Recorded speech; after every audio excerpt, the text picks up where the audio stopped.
I'm Chey, and there's no reason to July about this month's reading wrap-up. Ready? Rollin'. No, I won't apologize for genius. I won't apologize for puns. It is what it is. And here we are, my July monthly reading wrap-up. Now, if you're new here, you will not remember the confession that was last month's reading wrap-up. That confession was, I think, that I only read 2 books. Honestly though, I'm not gonna lie, that intro to that video is one of my favorite things I've ever made, just because it was spur of the moment and it was just a lot of fun and silly goofy. But thank goodness there is no reason for dramatics this time around, because I actually am proud of the reading that I got done this past month. It's not as much reading as I would have liked, but it's a lot more than 2. And by a lot more, I mean like 7. But considering my streak for the past few months, 7 is good for me, especially when you consider that so many of these 7 were audiobooks. Who am I? I never thought that I could get so much audiobook reading done. With my ADHD, it's super hard for me to concentrate on audiobooks without a physical book. Even then, I don't see how people do that. They are just mythical beings to me to be able to do that. I would find somehow to distract myself even worse. What I have found, though, that helps me is having a select few iPad games that I can play while I'm listening to the audiobook. Typically, it's like Sudoku or something simple like that. I just need 2 things to slightly distract me from the other one, just enough to keep me engaged with each one. My ADHD peeps out there will know what I'm talking about. They will know that it makes sense. Actually, you probably don't even have to have ADHD to know that. That's probably just the state of the world at this point. But yes, I listened to a couple audiobooks. I got a couple audiobooks done this month, and of course I read some actual physical copies of books, but wow. Audiobooks, right? Who would have thought, Chey? Not Chey, that's who. Let's be honest, Chey hardly ever thinks.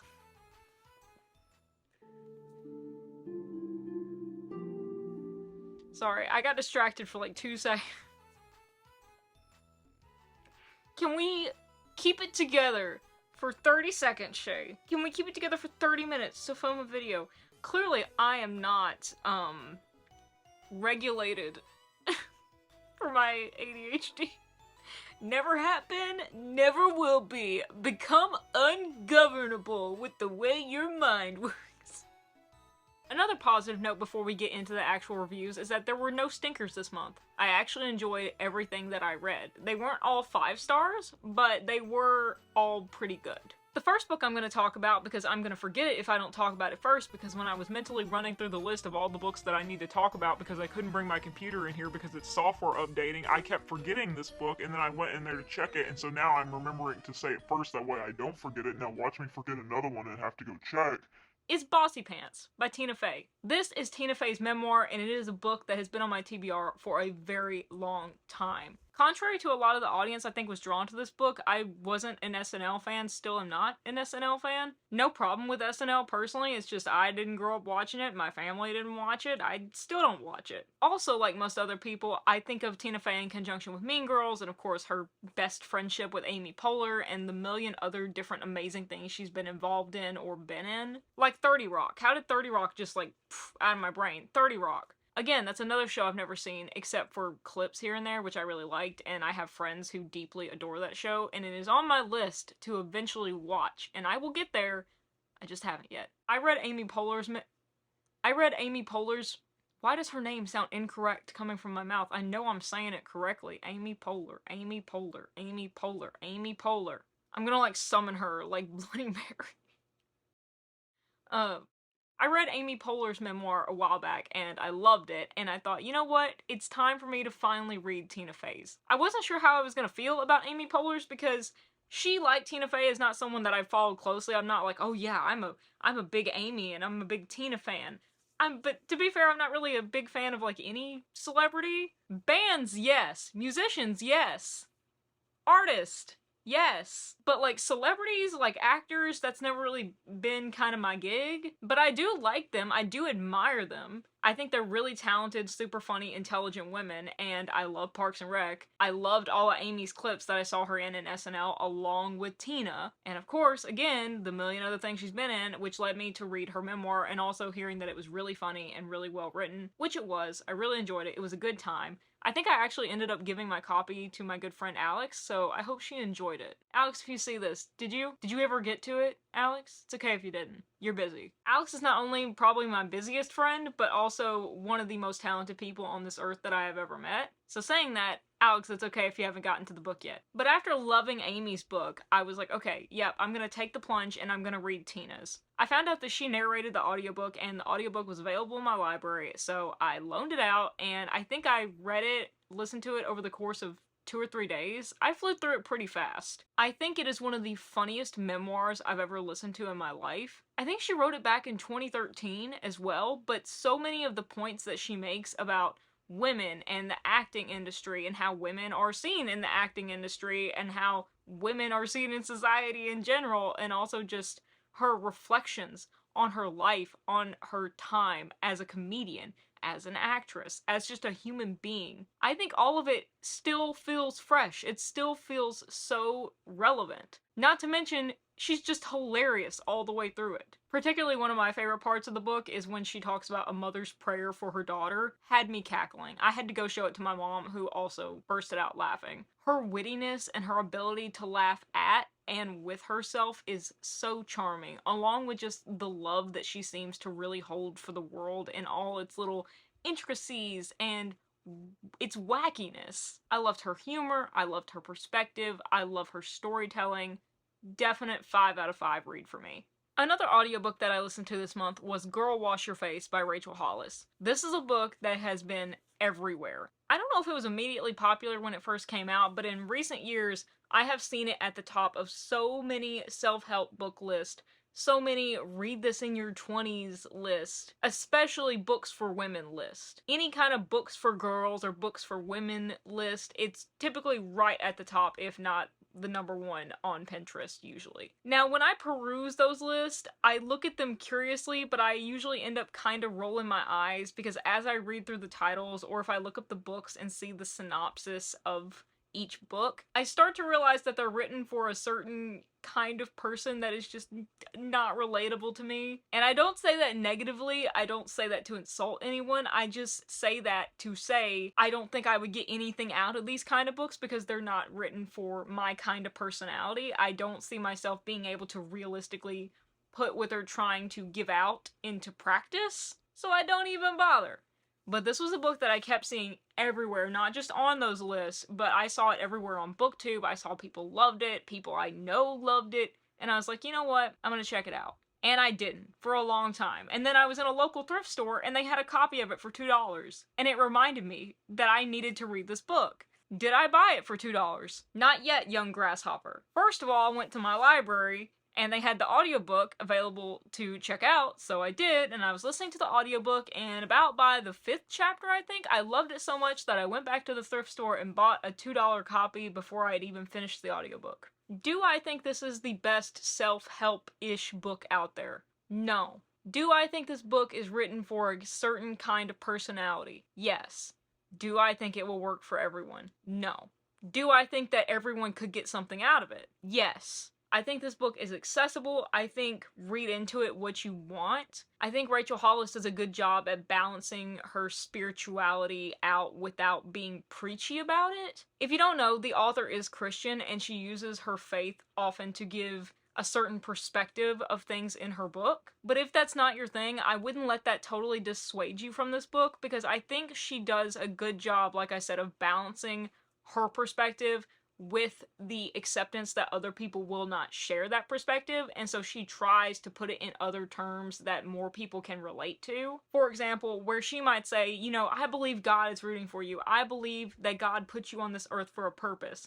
She'll turn around and say, or if you don't have faith, if you don't have a religion you believe in, know that your time here on earth is valuable simply by the fact that you have it and that you are here and that it is a miracle of the cosmos that you are here, just in sheer terms of statistics and facts. So there are a few paragraphs that I love throughout this book, and I'm not going to share all of them for sake of time, but the one that made me decide that I was going to go out and physically buy the copy of this book says, "Don't tell me you don't have it in you to want something more for your life. Don't tell me you have to give up because it's difficult. This is life or death too. This is the difference between living a life you always dreamed of or sitting alongside the death of the person you were meant to become. That's what it feels like to me when I've given up on a dream, even for a little while. As if I'm at a wake. As if I'm sitting in a room and looking at the evidence of what could have been. I'm sure many of you know what that's like, and you either want to change it or keep yourself from getting there in the first place. You'd better find the will to keep going, because if you don't, I promise you someone else will. If that happens, girl, you will watch someone else achieve your dreams and enjoy the spoils of their hard-fought battle. And if that happens, you will understand one of the greatest lessons in this life. The only thing worse than giving up is wishing that you hadn't." That made me go, whoa, okay, rewind.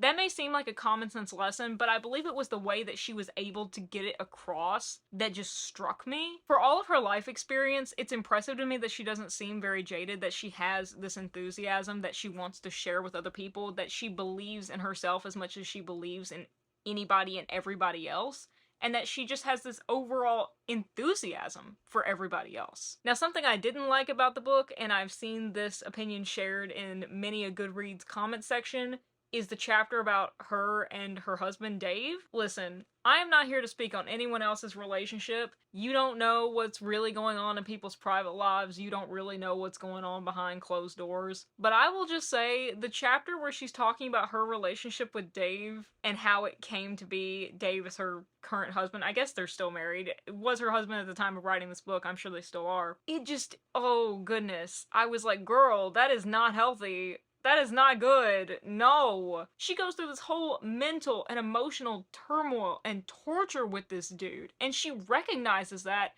but still at the end, they get together. And she's like, yeah, it ended up working out. And you're just like,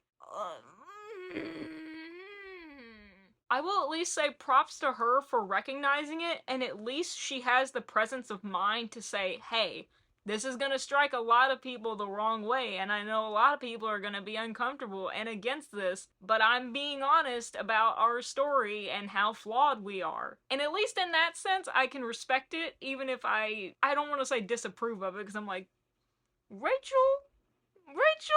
But it's just something that I personally, I can't vibe with. I'm like, I don't know about that, girl. I don't know about that choice. And I guess the reason it strikes me even harder is because it seems so contrary to the lessons for the rest of the book. The rest of the book is filled with this wonderful and practical advice that has come from a lot of her life experience, whether good life experience or bad life experience. They come from this raw, emotional place of hard-won, hard-learned life experience. Her discussions on dealing with grief, going to therapy, not being perfect all the time, but the pressure to seem to be, especially when you're a mom and especially when you're on social media. Oh my gosh. And don't get me started on her talking about all the flaws in the US's foster care system and the general adoption system at large. That was something that didn't surprise me as I was reading, but I was pleasantly surprised to hear her talk about it in such candor. Is that the word I'm looking for? I think so. And I guess overall that is what charmed me the most about this book and made me fall in love with this book, is just her honesty. Her honesty without being brutal. It's the kind of honesty you would expect to get from an older friend who's sharing their life advice with you, their life stories, and hope that you can take something from it and apply it to your own life. I think it comes from a place of genuine caring, of genuine enthusiasm, and that's overall why I really, really like the book. I get that it's not going to be everyone's cup of tea. I get that some people are going to find the religious stuff too uncomfortable, and that's fine. But personally, for me, I liked it. I enjoyed it. While we're on the kind of memoir audiobook trend, let's talk about Furiously Happy by Jenny Lawson. This is another book that has been on my TBR for a very long time because it is typically another book that is on all the lists when it comes to memoirs or books about mental health, especially comedy books. It's always in a comedy books list. And that's what drew me into it, because I'm trying to get into reading more comedy books, and I've found that a lot of the comedy-ish books that I like tend to be memoirs or memoir-esque. It kind of sat on the back burner for a while, and then I was reminded of it when one of my favorite booktubers, Jan Agaton, read it, and she loved it. From what I remember, she thought it was really funny, and she enjoyed its discussions surrounding mental health and chronic illness. That was when my ears perked up and started paying attention as, hey, this is more than a comedy memoir, we should really check this out. This seems right up our alley. That's my little ears. You like them? Look more like antenna. I look like Shrek. No, those look like ears. Those look like wolf ears. Look like Vulcan ears? Wolf ears. I'm not a furry. Are Vulcans, would like, people cosplaying Vulcans, would you be considered I don't know what I'm getting in. I'm gonna make Star Trek fans real mad at me somehow. We're gonna stop this train before it even takes off from the station. I was able to check the audiobook out from my local library, and it was the last book that I finished in July. Did I really like this book? Yes. Did I love it? I'd say I almost loved it. I really, really, really enjoyed it. It was not quite a 5-star for me, but it was definitely a big 4-star. I loved so many things about this book. Number one, the humor. It was as freaking hilarious as I've heard people make it out to be. In that regard, I was not let down. I laughed so much. I had to rewind a lot and just re-listen to things and still laugh as hard as I did the first time. Her sense of humor is on par with mine, even at its darkest moments. In fact, probably more so at its darkest moments. It's obviously quirky, it's charming, and it's honest. It can go from making you tear up, tugging at your heartstrings, to making you tear up from laughing in the span of really the same page. And that is something that I really admire about this book. I think it's able to capture so many of the emotional dynamics of this roller coaster we call life, and how that roller coaster can get real tricky real fast, especially when you have chronic health issues or mental health issues, and how we all have our own individual roller coasters to ride, but you know what? Sometimes those roller coasters can be pretty darn fun. Sometimes those loop-de-loops are real cool, and they're our own loop-de-loops, and we gotta embrace our own loop-de-loops, even if it makes people think that we're a few Fruit Loops short, you know?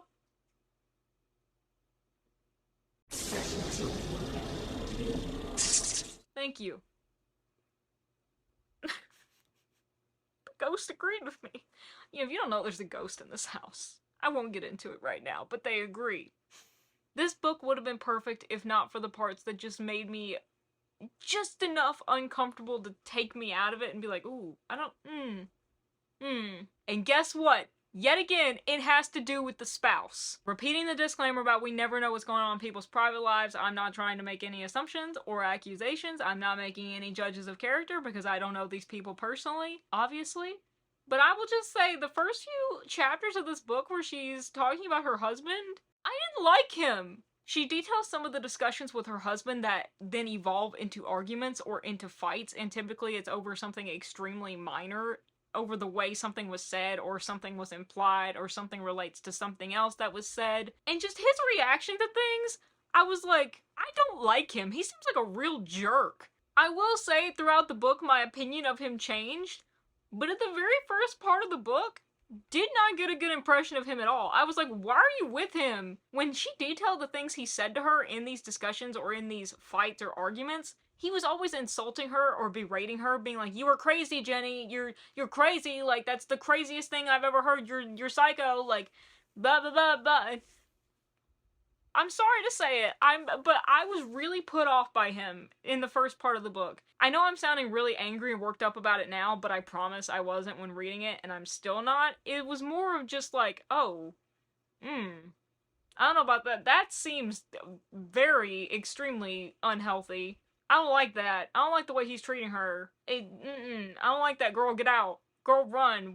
Who the heck does he think he is? Who does he think he is? Maybe that's just because of how I was raised with a very strong female figure in my life who has never taken crap from any man in her life, ever. So maybe I'm a little bit biased in that respect. I don't know why I turned into some kind of mafioso, but it just really, really off-put me, and now I'm Italian. But it just really, really off-put me for the first good part of the book. I'm happy to say, though, that I'm glad I kind of suspended my anger, because as the book went on, as she got into more stories with him and their background, I did come to like him a lot more, or at least I think I got more context to round out his personality more properly, I guess. But girl, Jenny, for the first part of the book, I was not a fan. I was not a fan of your husband. I was rooting for you, but him, I was like, no. And maybe I wouldn't have had that reaction if I had read her first book, I guess, because it probably has a lot more context in it, a lot more background. But coming in as a new reader, and that's like our first impressions of him, I don't know about that one. But also, yes, her discussions on mental health and chronic illness were just so painfully and yet lovingly relatable. If you deal with mental health issues, especially chronic mental health issues or just chronic illness in general, I highly suggest you give this book a try. I think there's a lot to learn from this book, and it'll give you plenty of laughs along the way. Let's go ahead and discuss the last audiobook while we're here, because honestly I don't know how much I have to say about it, but it's not going to be that much. It's Big Magic by Elizabeth Gilbert. Big Magic is a book about creative living. I was in a major bout of burnout whenever I checked this audiobook out from the library. I was dealing with a lot personally, but little did I know I was soon to deal with a lot more personally, and I needed this book more than ever, so it came at the right time. I love reading perspectives on creativity, especially from creatives themselves, not just from the intelligentsia standpoint of, where does creativity come from? Why does man make? Why make? Why create? I love discussions about creative living, incorporating creativity into our everyday being. And just flat out, I was hoping that it would inspire me to create, despite my burnout. And it did!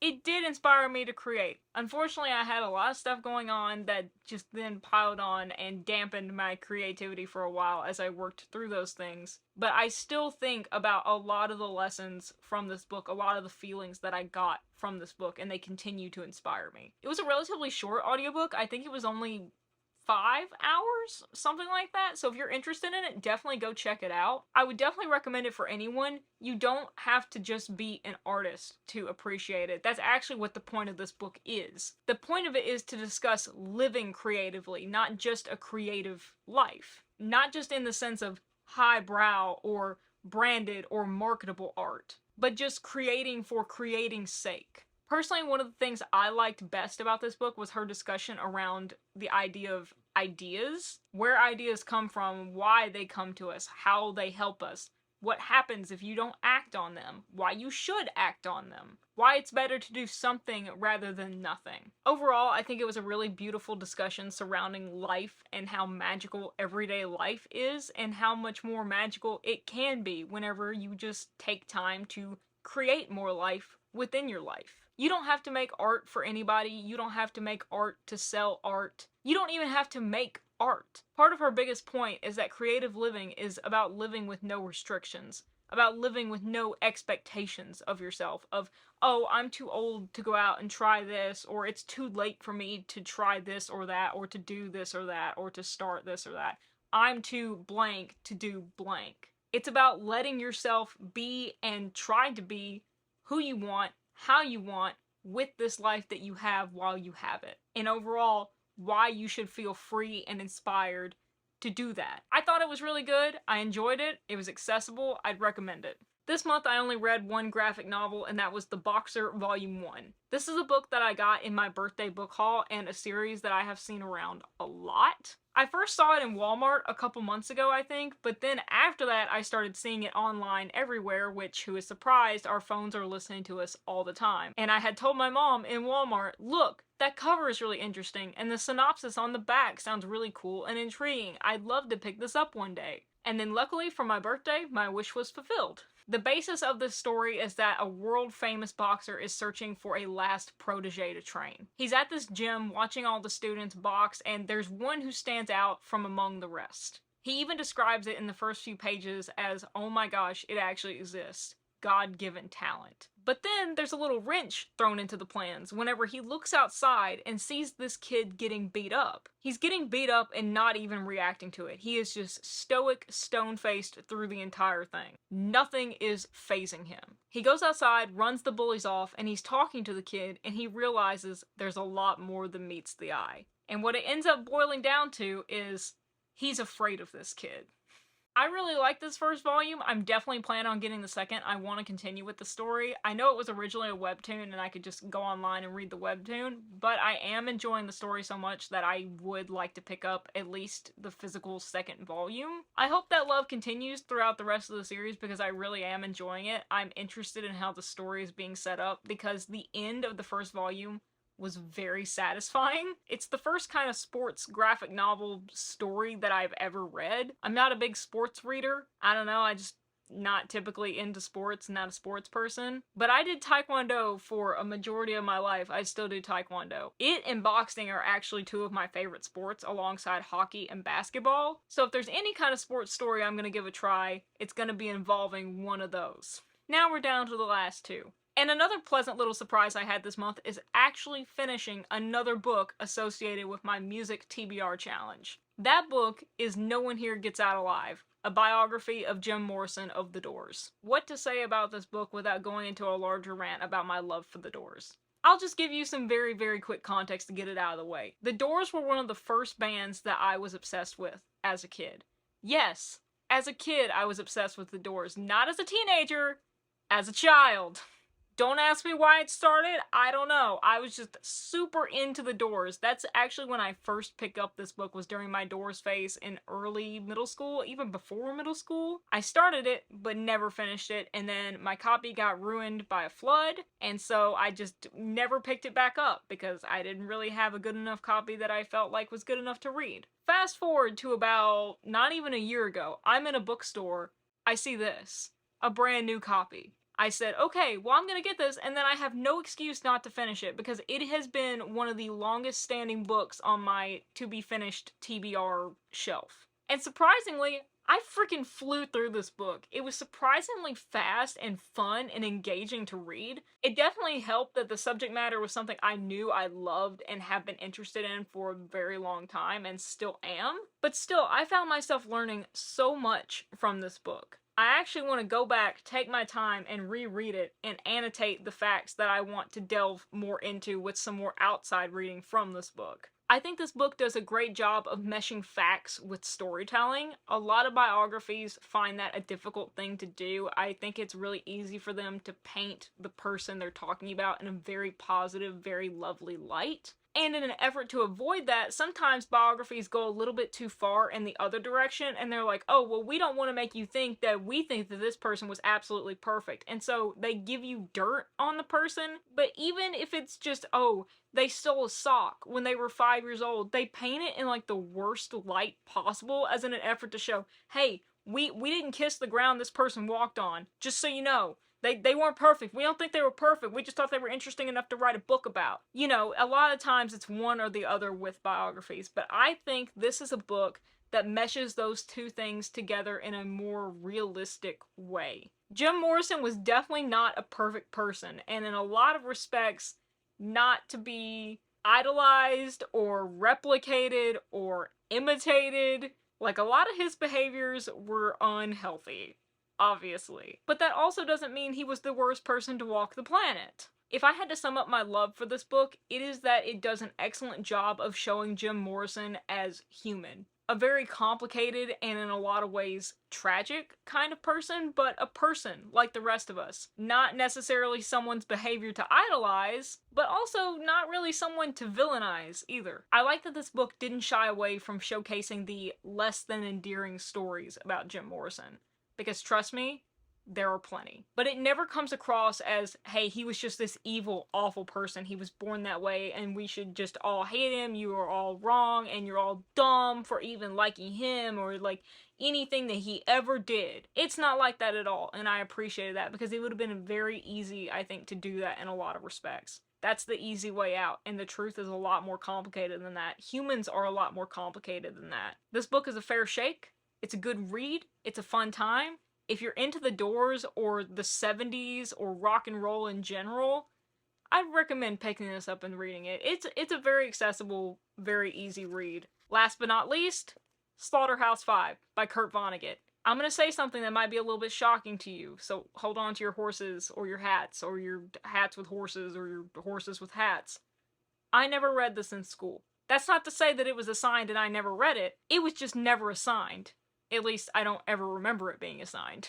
I am on a personal challenge to read through Kurt Vonnegut's bibliography, and this was the next one on the list. Obviously, this is one of his most famous, if not the most famous book by him, and I will say, as someone who has read a couple of his works by now, was not my favorite. I did really, really enjoy it. I loved it a lot, but it is not my favorite of his that I have read. I see why it's as famous as it is. I think it showcases his evolution as a writer. I think it is a heavy subject matter that was so well done and well told, while also showcasing that Vonnegut charm of dark humor, of gallows humor, I guess is what it's called, satire, while mixing in that quintessential Vonnegut essence that discusses what it means to be human, what it's like to be human, in all its wackiness, all its heartbreaks, its happiness, its silliness, its selfishness, its hopelessness sometimes. Maybe one day I'll make a video discussing more in depth my thoughts on Vonnegut's bibliography, because I have a lot to say, and it kind of scares me because I'm turning into a Vonnegut version of my favorite professor from Georgetown, Jacques Berliner Blau. He's like this with Philip Roth. Jacques, if you're watching this, hello. Also, how dare you? I believe you did this to me. Somehow, the literature bug caught me, and now I'm just like this with Vonnegut. It's your fault. I blame you. This book centers around the tragedy of what happened in Dresden in World War II. So it mainly draws off of Vonnegut's own experience in Dresden during this time. But we're not following Vonnegut himself. Instead, we're following this character named Billy Pilgrim, who has the ability to travel through time. He is constantly traveling back and forth through time. It's not a Benjamin Button situation. It's just, he's here in this moment in time. It's not called the present because technically everything is happening all the time, all at once, all at the same time. He's just traveling between different points of that time, back and forth. So one minute, he can be back in World War II traveling on a train, and in the next, he's in the 60s as an eye doctor. And then he's back in World War II. We're just traveling back and forth, back and forth. This book is full of tragedy, it's full of humors, it's full of parallels and life lessons, which is what you should expect from a Vonnegut book, but it's not something that is so expected that it's become old. It still feels fresh, it still feels relevant. And I know I said that it is not my favorite Vonnegut book that I have read, but I think the opening chapter, the prologue, is one of my favorite things that I have ever read, frankly. The prologue / first chapter is kind of autobiographical, at least in the sense that it's him talking about why he decided to write this story and how he came to write this story. So he's reflecting on his life and his decision to write this book after many years of people telling him he should write a book on the subject and his experiences. And finally, he decides he is going to write a book drawing from his own experiences, though it may not be the book that people expect it to be. And somewhere in there, a nice man named Seymour Lawrence gave me a 3-book contract, and I said, okay, the first of the 3 will be my famous book about Dresden. The friends of Seymour Lawrence call him Sam, and I say to Sam now, Sam, here's the book. It is so short and jumbled and jangled, Sam, because there is nothing intelligent to say about a massacre. Everybody is supposed to be dead, to never say anything or want anything ever again. Everything is supposed to be very quiet after a massacre, and it always is, except for the birds. And what do the birds say? All there is to say about a massacre.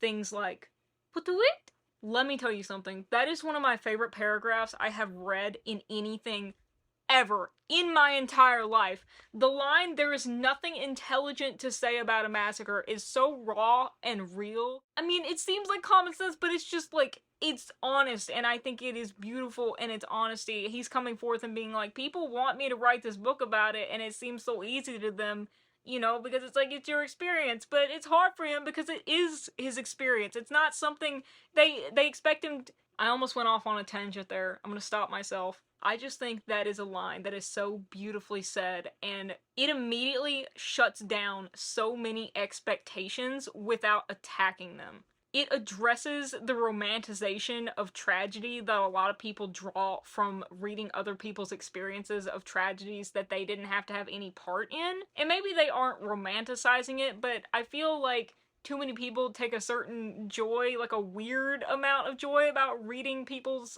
traumatic experiences in order to learn from them. You know the enthusiast I'm talking about. And I like that this seems to really address that, to be like, hey, I'm not gonna say anything that is mind-blowing or anything that's a revelation, because there's no revelation about something that is just so simply awful. There's nothing intelligent to say about it. It's just, it's awful. And at the very end of this chapter is another one of the most beautiful things I've ever read. And I think that if there is a paragraph that I want to give to you to try and convince you to read Vonnegut, or to at least read this book to try it, it would be this section. I think this section perfectly captures Vonnegut's humor and also Vonnegut's humanity. Then the Lord rained upon Sodom and upon Gomorrah brimstone and fire from the Lord out of heaven.